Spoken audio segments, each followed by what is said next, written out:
we went to China and made, but we wanted to sell branded products as well that people actually knew. So we went to the dealers and said, we would like to get, we'd like to get qualified to be a dealer of your product so we can sell it.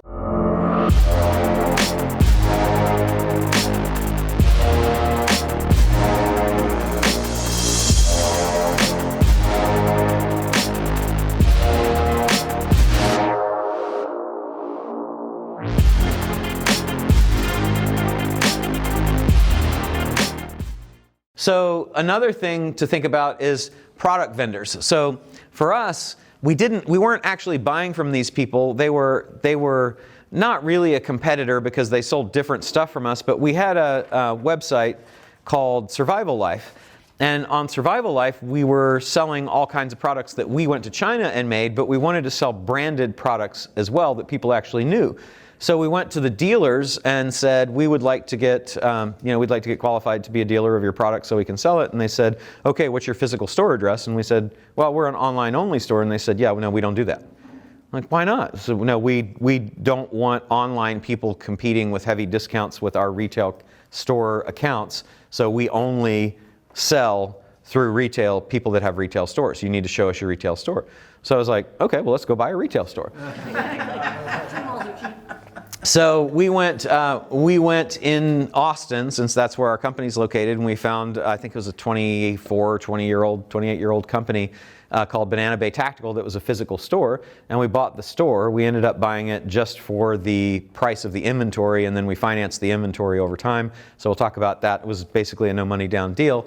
And then we inherited all the dealerships. We didn't even have to go apply for them. They already had them all. So again, it simplifies things, right? And then for supply and distribution, we were selling water filters, but we were not manufacturing water filters. And so we decided that we wanted to be able to actually have the manufacturing margin. So we found, this was actually a guy that Ryan Dice was in a Vistage group with. Vistage is like a business kind of group where people get together and compare numbers and stuff like that. So that's another place to look, like YPO if you're a member of Young Presidents Organization, or OPO, I think is Old Presidents Organization. It's called something better. Or EO, Entrepreneurs Organization, or one of those kinds of places. That's a great place to look as well. So there was a guy that owned a water filter manufacturing company, and of course, because they were in the Vistage group, Ryan knew all the guy's financials and everything, and the guy was having a hard time growing, and Ryan said, hey, we're actually looking to buy something like this. So we ended up meeting with him and talking and doing a deal, and so we bought, it was called, you talk about bad branding, it was called Fesco, which to me sounds like something that you should have a cream to fix, but we changed it to Rapid Filter because we did a rebrand on it, and then we sold it, and now it is called the Coleman Filter Company because it's in Coleman, Texas. Coleman, Texas, by the way, when you go to do your due diligence, we rode out to Coleman, Texas, and I didn't know where it was. And you know how you look on a map like online, and you zoom in on the place, and it's like here, and then you zoom out to see what it's near. So I zoomed out, and there was nothing. And then I zoomed out and there was nothing, and I zoomed out again and there was Abilene. And I zoomed out like 3 more times and finally got to, I think, Fort Worth or something. I was like, this place is in the middle of nowhere.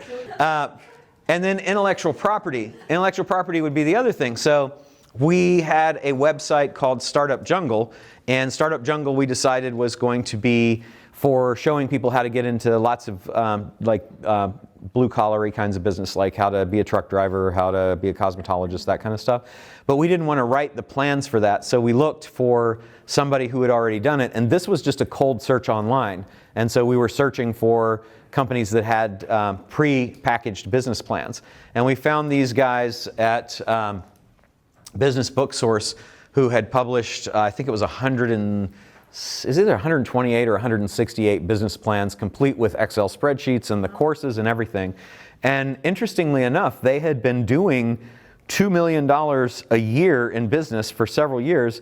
And then all of a sudden, and it was an older guy and his daughter that owned it, and all of a sudden they got Google slapped and couldn't figure out how to get the money to come in that was coming in before.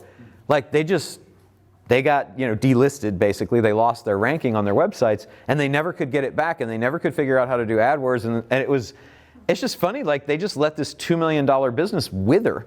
And so they had these assets, and they wanted a whole bunch of money for them. They're one of the case studies. I'll show you exactly how we did it. But we ended up buying that, and then instantly we had 100 and some business plans, right?